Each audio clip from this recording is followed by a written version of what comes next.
രാജ്യത്തിന്റെ പവിത്രമായ സ്വാതന്ത്ര്യ സമ്പാദന സമരത്തിന് നേതൃത്വം കൊടുത്തത് കോൺഗ്രസ്. ഉപ്പ് സത്യാഗ്രഹത്തിന് നേതൃത്വം കൊടുത്തത് കോൺഗ്രസ്. രണ്ട് യാത്രയ്ക്ക് നേതൃത്വം കൊടുത്തത് കോൺഗ്രസ്. ക്വിറ്റ് ഇന്ത്യ സമരത്തിന് നേതൃത്വം കൊടുത്തത് കോൺഗ്രസ്.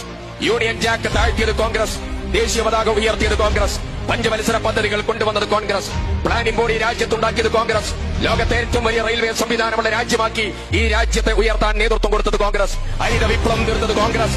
ധവള വിപ്ലവം തീർത്തത് കോൺഗ്രസ്. രാജസ്ഥാനിലെ ഥാർ മരുഭൂമിയിൽ ആണവപരീക്ഷണത്തിന് നേതൃത്വം കൊടുത്തത് കോൺഗ്രസ്. ടെലികമ്മ്യൂണിക്കേഷൻ വിപ്ലവത്തിന് നേതൃത്വം കൊടുത്തത് കോൺഗ്രസ്. ശ്രീഹരിക്കോട്ടയിലെ വിക്ഷേപണ തറയിൽ നിന്ന് ആര്യഭട്ടയും ASLVയും PSLVയും ചന്ദ്രയാൻ ദൌത്യങ്ങൾക്ക് നേതൃത്വം കൊടുത്തത് കോൺഗ്രസ്. ഈ രാജ്യത്തിന്റെ കമ്പ്യൂട്ടർ വിപ്ലവത്തിന് നേതൃത്വം കൊടുത്തത് കോൺഗ്രസ്. ഇന്ത്യ രാജ്യത്തിന്റെ ജനതയ്ക്ക് ജീവിക്കാൻ ആവശ്യമായ ഏതെല്ലാം നിയമനിർമ്മാണങ്ങളുണ്ടോ ആ നിയമനിർമ്മാണങ്ങൾക്ക് മുഴുവൻ നേതൃപരമായ പങ്കാളിത്തം വഹിച്ചത് കോൺഗ്രസ്. ഈ രാജ്യത്തെ കുട്ടികൾക്ക് പഠിക്കാൻ പഠനം എന്റെ അവകാശമാണെന്ന് പ്രഖ്യാപിച്ച് റൈറ്റ് ടു എഡ്യൂക്കേഷൻ ഈ രാജ്യത്ത് നിയമനിർമ്മാണത്തിലൂടെ പാസാക്കിയെടുത്ത കോൺഗ്രസ് പ്രസ്ഥാനം. രാജ്യത്തെ ജനതയ്ക്ക് ഭക്ഷണം കഴിക്കാൻ ഭക്ഷണം അവരുടെ അവകാശമായി പ്രഖ്യാപിച്ചു. രാജ്യത്തെ ഭക്ഷണം അവകാശമായി പ്രഖ്യാപിക്കാൻ പാർലമെന്റിൽ നിയമനിർമ്മാണം നിർവഹിച്ച് ഫുഡ് സെക്യൂരിറ്റി ആക്ടിന് നേതൃത്വം കൊടുത്തതായിരിക്കുന്ന കോൺഗ്രസ്. വനാന്തരങ്ങളിൽ ഗറില്ലകളെ പോലെ താമസിക്കുന്ന ആദിവാസികൾക്ക് സംരക്ഷണം കൊടുക്കാൻ രാജ്യത്ത് വനാവകാശ നിയമത്തിന് നേതൃത്വം കൊടുത്തതായ ഈ രാജ്യത്തെ കോൺഗ്രസ് പ്രസ്ഥാനം ലോകം കണ്ട ഏറ്റവും വലിയതായ